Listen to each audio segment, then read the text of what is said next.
Hello everybody, it is I, YouTube Cool, back again, and today I'm going to be taking a look at XRS Mud Racing Cruz Ramierez. This is an item I received as part of a trade with my good friend Cars Ignite 95, and I was interested in getting this item for one reason. I didn't have any mud racers. I think I've said this on the channel a couple times, but for some reason I just stopped buying Cars diecasts around 2018, which is weird because I was keeping up with some of the new releases at the time. I believe it was 2020 when I really just stopped taking, interest in the Cars diecast line. But I can't explain why I never got any items from 2018 or 2019. I guess I just wasn't focused on buying cars back then. And so a lot of those items have, passed me by and are pretty hard to get now. A lot of the mainline releases are really expensive now. But then there's the expanded universe lines, which really started, sprouting up at this point in time. We'd had expanded universe diecast lines prior to this. Most famously, the TROC diecast line, which spanned across, I believe, 2013. Well, technically earlier because of the Silver Racers, but they were retconned, so I believe the first, true expanded universe line of this caliber was the Neon Racers in 2014, actually. Then we got Ice Racers and Silver Racers re-released. Now, as TROC items, there was the Carbon Racers, a fan favorite, and the Carnival Racers, which I have not heard a single person talk about Carnival Racers. I think it could be due to the fact that they're so expensive now that so few new collectors are gonna have any, but I don't know.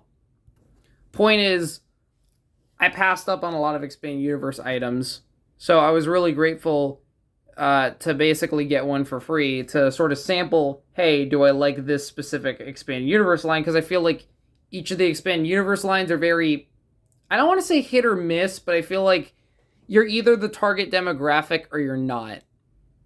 Some people may really love the Carnival Racers and Neon Racers. I personally don't. I don't think they're that interesting, but, more power to people who enjoy them.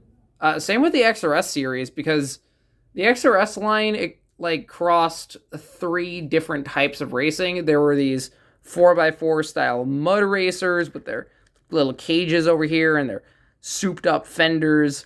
There was the drag racers, which I don't think I need to explain what they looked like. And there was the rocket racers, which is just the cars, but they took off their spoilers and they strapped rockets to themselves. And I don't know, I'd have to get one of each XRS item to really, sink my teeth into whether or not I like the XRS as a whole. But the Mud Racers definitely interested me because they're just these big, souped up items. And also, they have suspension, which is really, really cool. And these were only $6 when they came out. So you were only paying $1 more for an entire extra play feature, which is really insane to think about.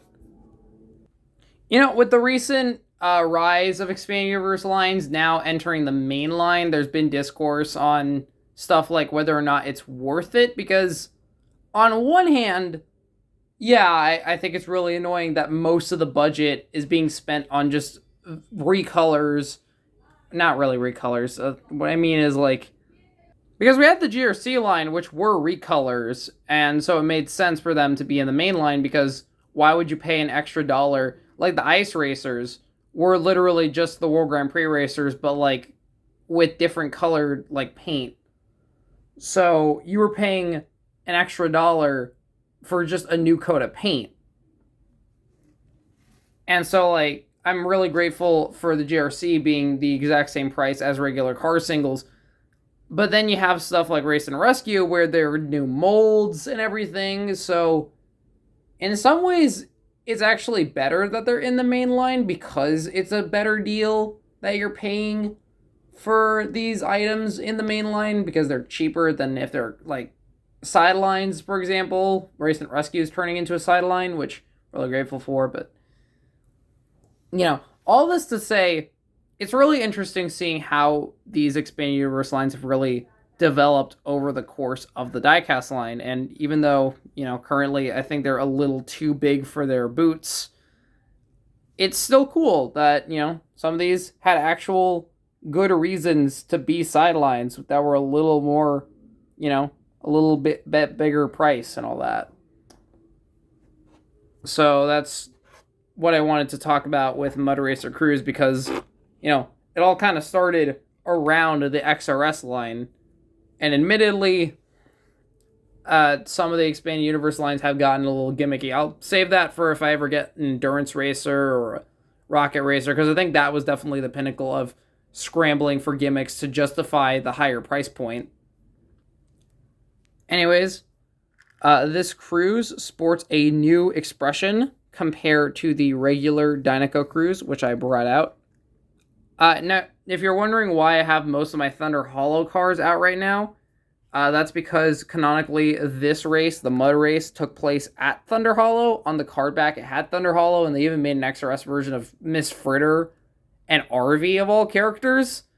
I would love to own those, but unfortunately, being, Expanded Universe Deluxes, which only really happened with this toy line, yeah, no, that they are insanely expensive now. I missed out on a Mater in a lot for $30, which I think is a steal, because the thing in box Mater goes for $30. It's also the Prestigious Mater mold. Very interesting.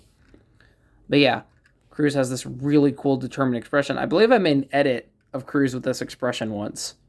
I need to make a new Cars edits video if you guys have seen mine. I like doing those. There's obviously mud detailing, which is nice. I like that it's asymmetrical because, of course, mud splatters all over. I like the XRS logo. I like that it really does look like some sort of all-terrain vehicle. This does a good job adapting those kinds of vehicles with the typical Cars characters we all know and love, right? Now, I don't know if Cruz is a good representation of what this line is because, well, I guess she is. Because, okay, for those who may remember, or, for those who don't know, this line was comprised of mainly the Piston Cup racers, which makes sense, it's the Mud Racers, but it was combining the stock cars. I believe they made an XRS of Phil Tankson, of all characters. Yeah, it had Phil Tankson, it had, what other next gens do I have that had an XRS Mud Racer? I believe, they made Steve Slick LePage. They made Steve Slick LePage and Bobby Rotesta in this line, so very interesting roster. And I really appreciate Mud Racers for doing that, and I really wish that we had continued to see that instead of next gen slowly taking over all of the expanded universe lines to the point where people were just so sick of the next gens that Mattel had to step in and limit the amount of next gens they were making because there were so many expanded universe next gens. So like I said, Cruz doesn't really represent all of that. Cruz is just here because she's a main character, and also this is another tangent I want to go on because I also think this is really relevant to this item.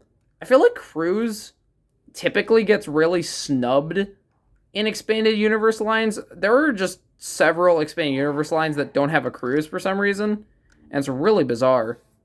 Thomasville never got a Cruz for some reason. Tomica made one, but there's no Mattel version. There's only a fake out there of it. She also wasn't Endurance, and in the 2024 NASCAR line, they opted not to make a metallic version of Cruz, which is annoying because she was exclusive to a 5-pack. So if I want to get a NASCAR Cruz, I might have to fork over a lot of money, and I don't know if I would do that. So yeah, I've been slowly deciding to go after a couple of expanded universe Cruz variants. I feel like it makes a lot of sense to get new versions of a character that, cropped up post Cars 3 rather than, typically,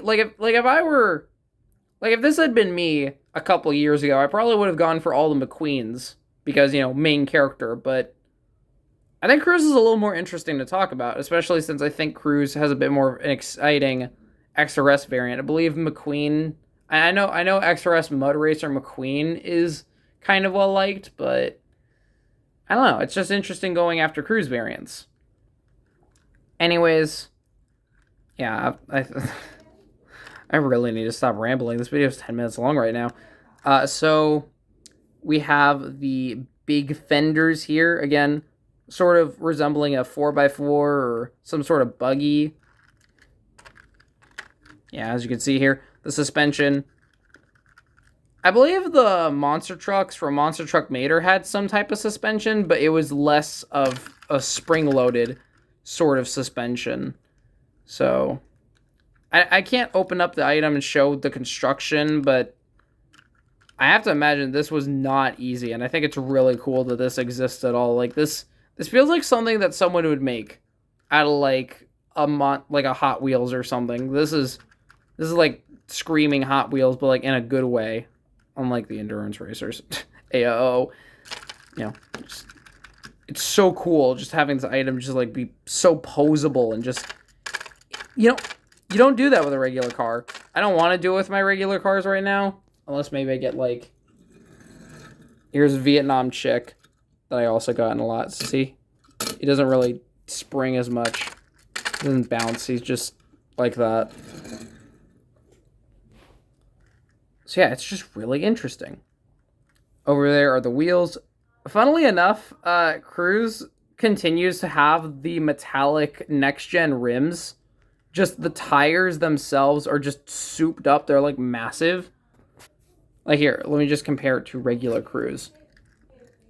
They're not as metallic, but they're still metallic. It's not like the new made in China Dynaco Cruz Ramierez where it's just flat blue.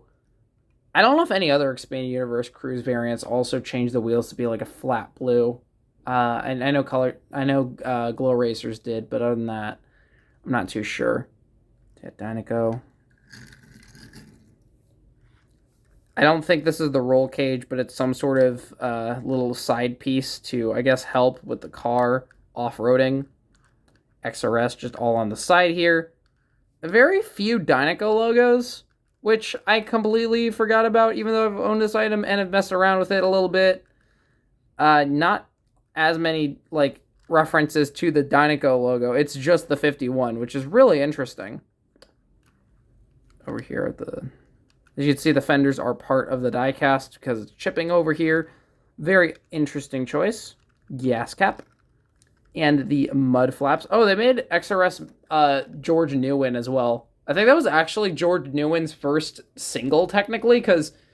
Wait, no, I think that was his first release, period, because that was like a China-made item. And, like, our China George Newen didn't come out till, like, a year later or something. So... yeah, this series actually gave us a sneak peek at a new next gen, because this is back when they weren't spamming next gens like every single case. There's the only Dynaco logo on here. It's the Stegosaurus. Not Stegosaurus. Which one is this one? The Bronchiosaurus? I don't know my dinosaurs. Never knew much about these dino things. Yeah, the mud flaps. Unfortunately, the mud flaps don't actually do any flapping. They're static plastic pieces. I think it would have been cool if they were maybe on like a little hinge or something, but $6 is $6. I think they did the most they could. Oh yeah, the spoiler has Dynaco logos. The spoiler seems to actually be different. It's got a lot less pointiness on the back here. Very interestingly enough. There we go. There is the yellow bits there, the roof flaps, and here is the...